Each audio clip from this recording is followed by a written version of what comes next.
All right, we're taking a look at the great classic standard "Crazy" by Willie Nelson. There's so much to learn in this tune. It's just textbook perfect chord progression.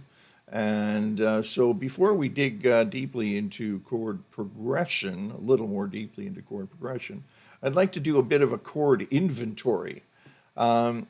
Now, when you look at a chart like this one that's in front of us here, and you see, for instance, a C chord, that doesn't necessarily mean that you must play a three-note C major triad.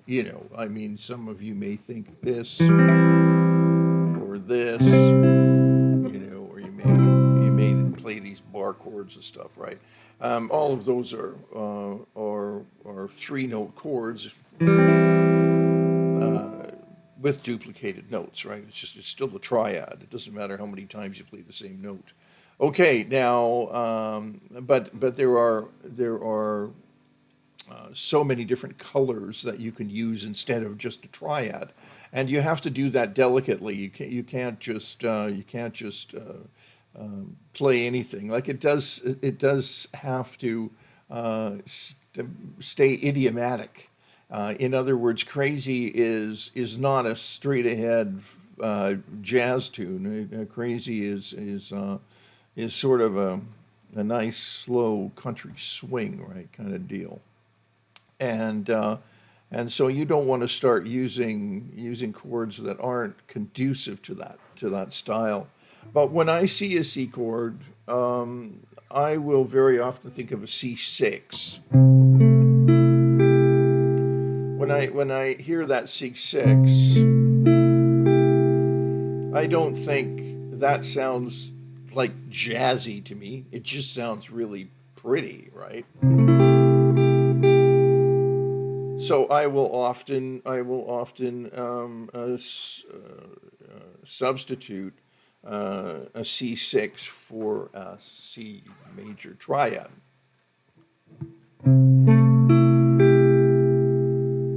Now, the same thing goes for that B flat. And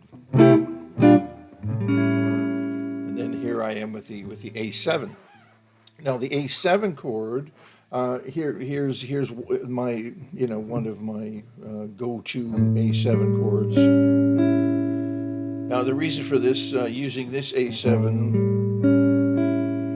is that it doesn't have redundant notes in it, right? If you use a big thing like this, it's just too many notes.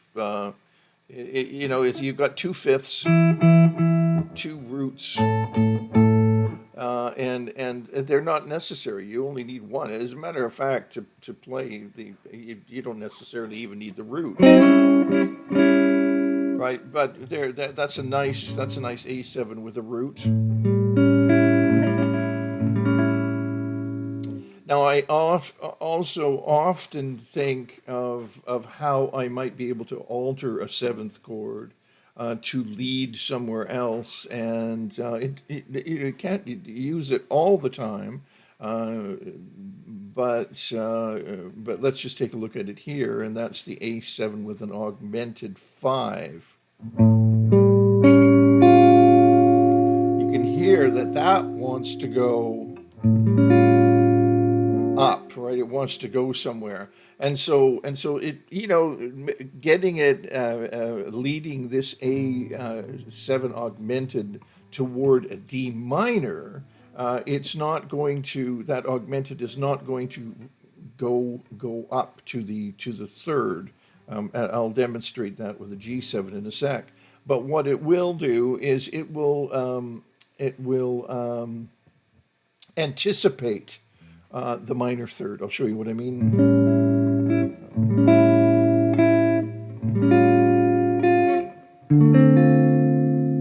It's like a passive resolution. And I like it. Gives us a little bit of movement.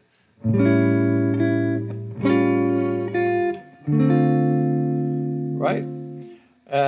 And so that's just an A7 with an augmented 5, right? Or you can just call it A7 augmented. Why we call it a 5?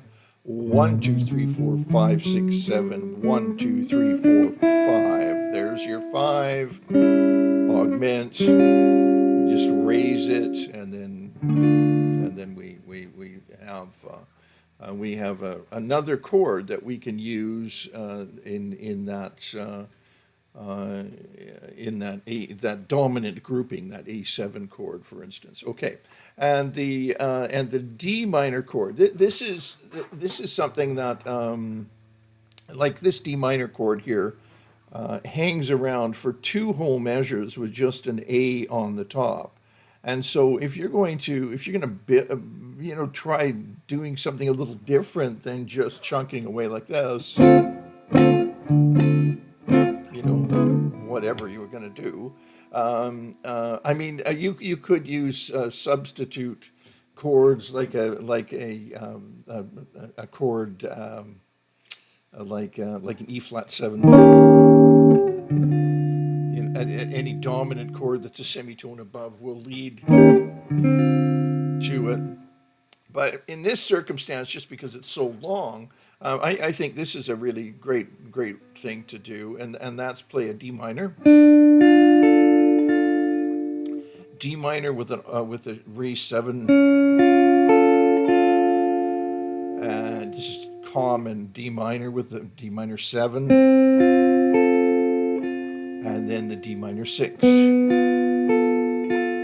And of course we've got the open D down there too, right? So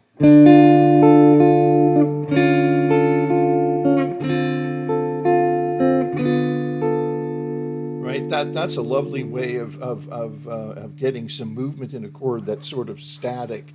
Remember that's a D minor chord. In this case, it's a 2 chord in the key. You could take that down here too.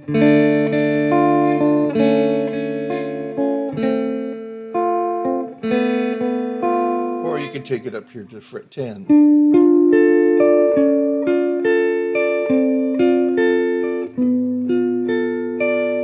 Right, lovely change. Works fantastically, especially in this context, in this tune.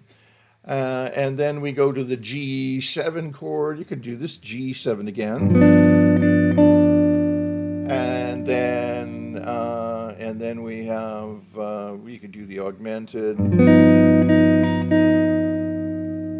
So yeah, G7 to the G7 augmented. All right, and then yeah, that's all good. Or you could do a 13, right? That's a 13. There's your flat 7.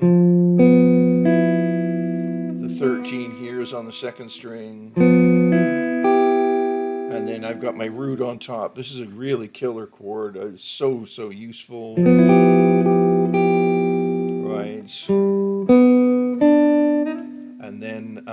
And then it says E flat diminished 7th here. Okay, so the diminished chord they're just everywhere. Diminished chords are ubiquitous, and they're just so sneaky. You can do just about anything with a diminished chord. The first thing I want to say about a diminished chord is any note in a diminished chord can be a root note, can be a naming note. So this one here could be an E flat, as is designated here, right? It could be an E flat, where there's my E flat, but it could also be the A diminished, E flat diminished, F sharp diminished, C diminished, right? All of those are exactly the same chord. A diminished is called an equal division of the octave chord because it's consecutive minor thirds. So if I played a consecutive minor third arpeggio, right there, you can hear that.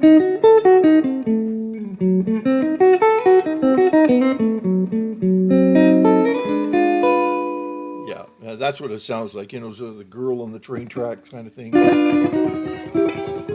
It's sort of that sense of endless need for resolution. And this, so there's our E flat diminished seventh. But you could also play it with the middle four strings. So let's go down here. So here's my E flat diminished,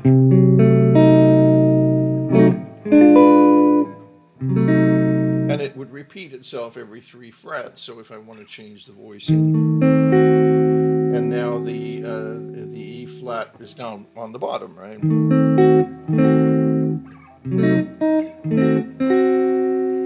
Okay, so yeah, this diminished form or this diminished form, middle four, get those underneath your fingers. They're absolutely necessary. And then we've got the first little turnaround C, and then C sharp diminished seventh again with the common note. And then here's a really nice G13 that I like. So this is an implied root chord. And so the root is actually here on string 5 with our 3 here, 5, 7, right? Think of it as a parent chord being this one. So I drop this root down to the flat 7. Here's my 3, my 6, 1, 2, 3, 4, 5, 6, or the 13. And then my root is up on top now.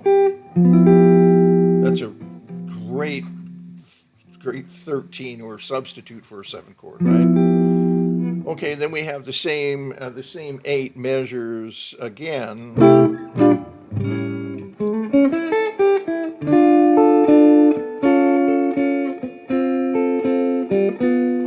Right, and those chords are called the D minor with a sharp 7, D minor sharp 7, D minor 7, and D minor 6, and it's just that one note moving, right? Here, these 2 notes stay in the same place.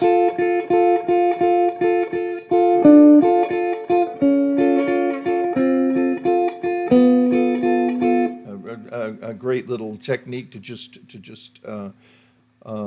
give some life to a static minor chord. And then we have the G7 again. I'll give you another G7 that I often think about, and that's think of it coming from this parent chord here as well. And so we could make that a 9 like that, and we can drop the root and then just put a 13 way up here. And that gives us a G13. So to me, to my ear, back to that idiomatic thing, meaning you don't want to take this tune to crazy places other than, playing the name of the tune. You don't want to take this tune to crazy harmonic places that make no sense, and just start to sound like a mumbly kind of confusion of tons of notes. You want to choose lovely colors. You want to paint a picture, a sonic picture. To me, this G13 is still, see, pretty, right? There's nothing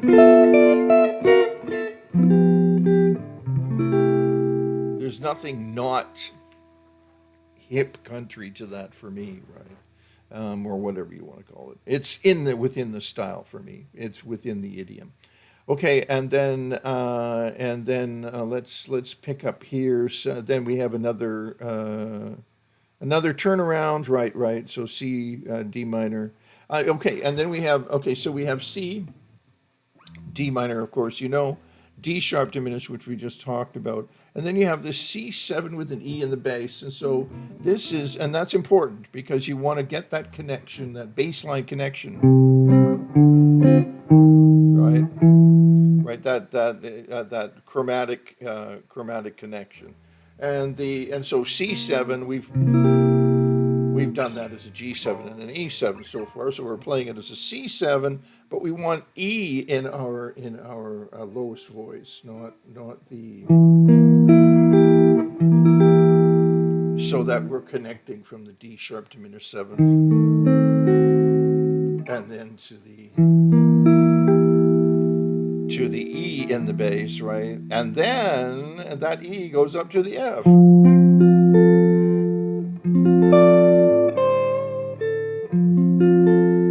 And then it says an F6. Yeah, you can play an easy F6 by just doing, but we need that C up on top, so we're not going to do that. It would be better to find a voicing. I'm thinking of the chord melody aspect of it. So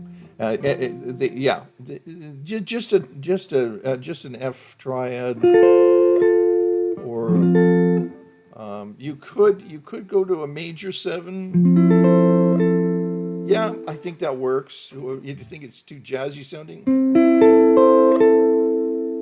Right? I think that works. And it sits nicely underneath your fingers, and it sounds rich. Right?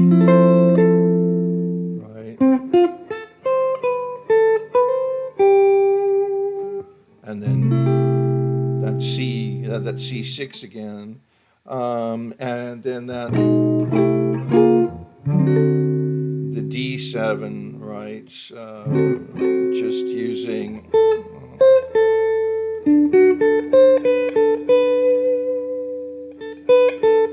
And then the G7.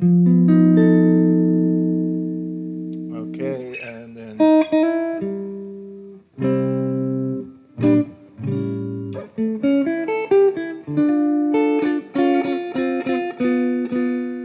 And then we have these, and then the C sharp diminished 7. As far as the melody goes,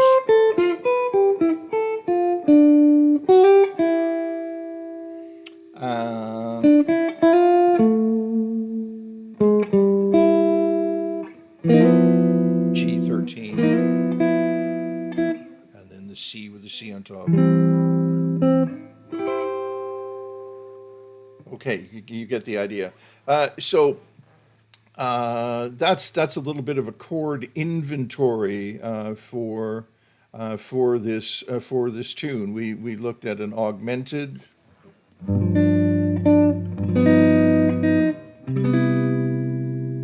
that it could work leading to a 1 major.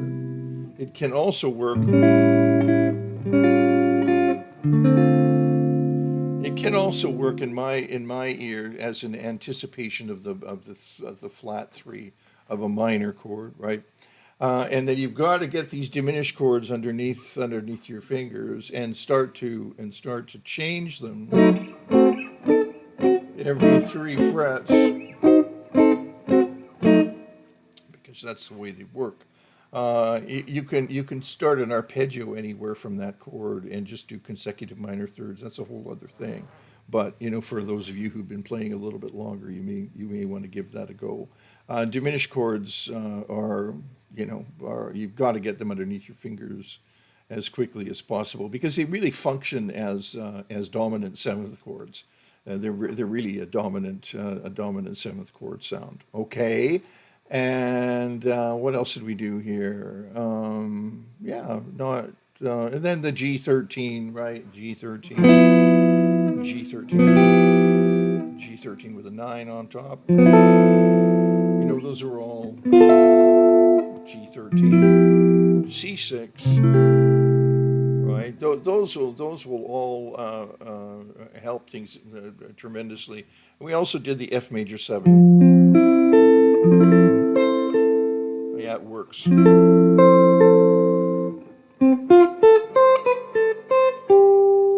Right, okay, So I think that's about it.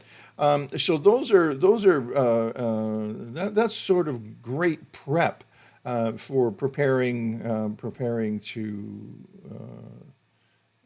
tune and getting chords like this underneath, preparing to learn a tune and getting chords like this underneath your fingers.